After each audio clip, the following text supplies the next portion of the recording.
Rolling. Hi, everybody. How's everybody doing? We're speaking to Mr. Alex Holt of Flights Restaurant here in Los Gatos. How you doing today, sir? I'm doing good. Thanks for having me. Oh, thanks for having me. I wanted to ask you a few questions about some of the things that you're doing in Los Gatos, not only as a merchant but as a community activist, and also as a person that is we both kind of have the same kind of background. I played sports. You played for the Sharks, and we both started with a dream of being a professional. I wanted to be a professional baseball player, and you lived your dream. You went to the show. How was that for you? Well, the truth is, I was drafted by the Sharks, and I got injured, so I never actually got all the way. Oh my God! I blew up my knee when I was 19, so my hockey God. career was pretty short-lived. How was that? How did that affect you as being that young, and you were so close? It was tough for many years, obviously. It was very upsetting. You just had to kind of adjust to it and try to get better. But I realized about when I was 24, 25 that it wasn't going to work. The knee kept breaking again. Oh my God! Having the same injury over and over. So kind of changed direction and pursued other things. And I'm pretty happy with how things turned out. And you're an immigrant. I sure am. Where are you from? From Sweden. What part of Sweden? 2 hours north of Stockholm. There's a little town called Borlänge, which means live long. Oh, wait. Except I didn't live there long. You broke your promise. Yeah. So I'm going to ask you a few questions. You juggled the Black Lives Matter protest and organized a pickup point for the Feed the Need Bay Area project. Can you tell us a little bit about that and the money you raised along with working with the Chamber of Commerce here in Los Gatos? Well, I started Feed the Need Bay Area. Oh, you started it? Yeah. Oh, wow. And, started a GoFundMe. I thought that all the food inventory that was sitting in all the restaurants that was shut down by the government was going to go to waste. So how do we turn that into money for the restaurants and then meals for the people that need them? So we started a GoFundMe page, and in about 5 weeks or so, we raised over $120,000. That is amazing. Yeah, and those $120,000 now got distributed between 15 to 20 restaurants here in Los Gatos, and we fed over 12,000 people. Wow. So that was really cool. And it's amazing what you can do when you put your mind to something, right? Yeah, no, it was exciting to see the community come together and all the good that we did. And actually today we're here doing the memorializing of that experience, and everyone who was involved is putting their handprints on our wall. That's beautiful, man. It's a nice little mural for us. That's beautiful. So that'll be there forever.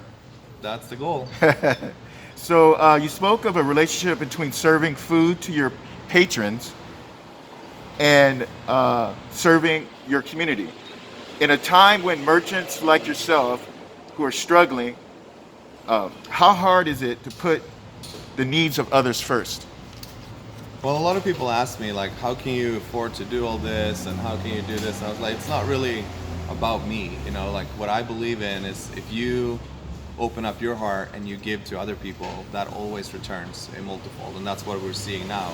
Like just today, the Lions Club came by and gave me a $2,000 check out of nowhere and just said, thank you for everything you've done for the community during this. And,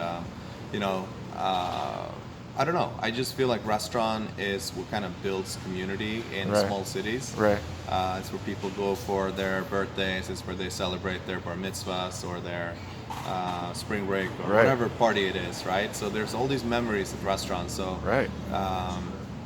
connecting with the community and helping out in need is just like how it has to be, in my opinion. How did you? Is that a Swedish thing? I mean, how did you come about? I mean, is that just part of your character? Did your parents teach you that? Grandparents? Or did you learn it? Did you come to become that kind of person?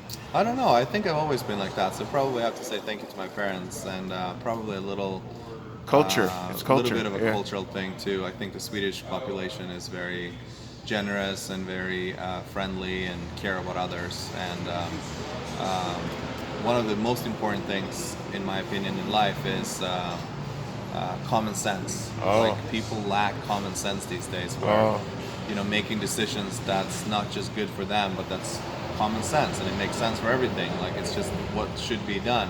Right. The right thing to do. Yeah, the right thing to do. And the Swedish people are just known for that. Wow. I better That's move to just- Sweden. Yeah, that's what they do, and it's just like, I think, really impressive and cool that that's how it works. So. Wow.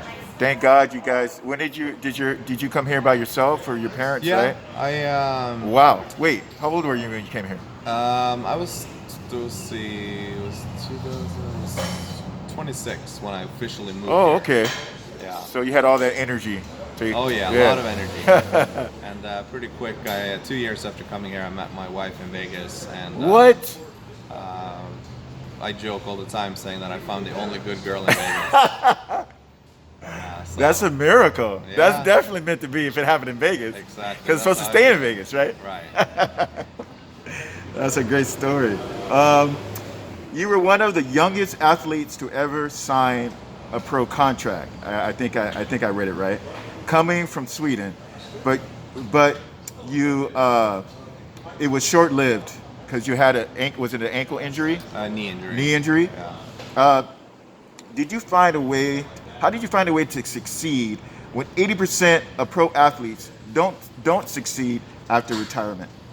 I actually never heard of that stat. That's remarkable that 80% are risk of going broke. I think athletes are very fortunate. They make a lot of money, and my experience, what I've seen is that usually a lot of them are pretty smart. They get into some pretty good Could be an old afterwards. stat, but Well, it could be different sports maybe. yeah, I think, maybe that's a good point. Could be hockey different. Players Yeah. are maybe a little bit more inclined to.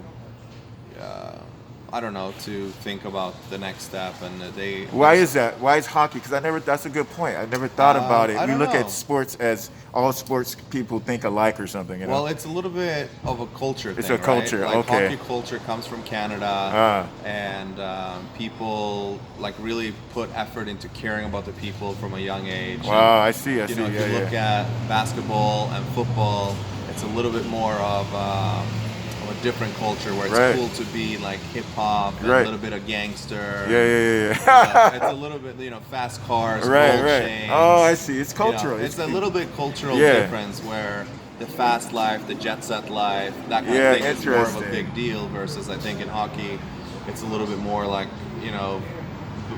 build your own house on a lake and settle down with your dogs and your family. Yeah.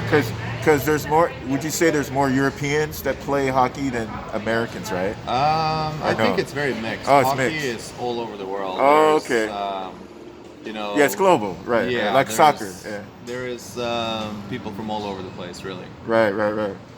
Wow. Let me see. I have one more question for you. That's what you're trying to create for you. Oh, okay. What is that? Tell us a little about flights. What is flights? What are you trying to do with flights? What are you trying to offer your clientele, your patrons here? Yeah, well, when we first opened, it was all about community and sharing food, sharing drinks, large groups. What do you mean parties. community? Can you explain community? Because everybody has a definition of what community means. Well, you can come with a large group and you have food in the middle of the table and Wow. everyone's eating and sharing. That's and trying. very European. Yeah. Almost and, Chilean. Yeah. And then obviously now with Wow, that's unusual. right, with COVID-19 Yeah, you and can't do that. everything, Yeah. we're kind of changing direction a little bit, and we're going more towards craft cocktails and nice steaks and quality food. Yeah, you got to ebb and flow with the restaurant industry. Yeah, you gotta adapt to what people are looking for. It's the only way to stay alive. Yeah, right. That's a motto for America in general. One more question about the protest that happened in Los Gatos. Did you work with the Chamber of Commerce when it came to preparing for that? You knew it was coming. I have a really weird mindset. So my wife and multiple of my investors and friends, they were like, you gotta board the windows. There's this crazy looting coming, and they're gonna break everything. And I always believe the best in people. I always think the best of everyone, and that's probably one of my weakest and my strongest strengths. Yeah, me too. And I said, you know what? We're gonna open. It's our first day. It was also the first day we were actually legally allowed to open. Are you kidding It was me? That Friday. So wow, you have a yeah. lot of trust in people. So we said, you know what? We're gonna open. We're gonna be there, and people are gonna come. We're gonna have a good time, and you know, if it feels unsafe, we'll find a safe way to get out. If they break windows, they break windows. Like, Wow. and you know, I was right. People were good. There was no problems. Wow. Yeah, it was a beautiful experience. I went. yeah. I marched the first on the 5th. It was a lot of young people speaking Yeah. up for what they believed in was right, and Yeah. yeah, I think it was great. Any last words you want to say to the protesters, and your relationship in the future or going forward? No, I mean, I don't really think that there is like certain protesters. It's just what happened was really wrong, and there was a big outcry about it, and Right. hopefully the world listens and reacts and adjusts. I Right. grew up in Sweden where like we didn't even know that there was different races. Like we didn't even know that like there was like people didn't talk about it. Like there was no Wow, that's racism wild. in that regard. Like That's wild. I had like maybe 4 or 5 people like when I started going to school. I had maybe 4 or 5 people that was from different countries, but they were usually adopted or or a mix like some like a Swedish dad married Right. Chinese mom or something like that. Yeah. And That part of the world. but there wasn't ever like that they were different. They had a different maybe tone in their color of their skin, but like other than that, like I never felt like no one ever talked about it or looked at it like in a different way or treated it in a different. There was no definition of culture, nothing like that. ideology. I see it here. Yeah. in the Oh, US. yeah. Everything's defined and clear, Yeah, but I don't know. It's a little sensitive of a subject to talk too much about.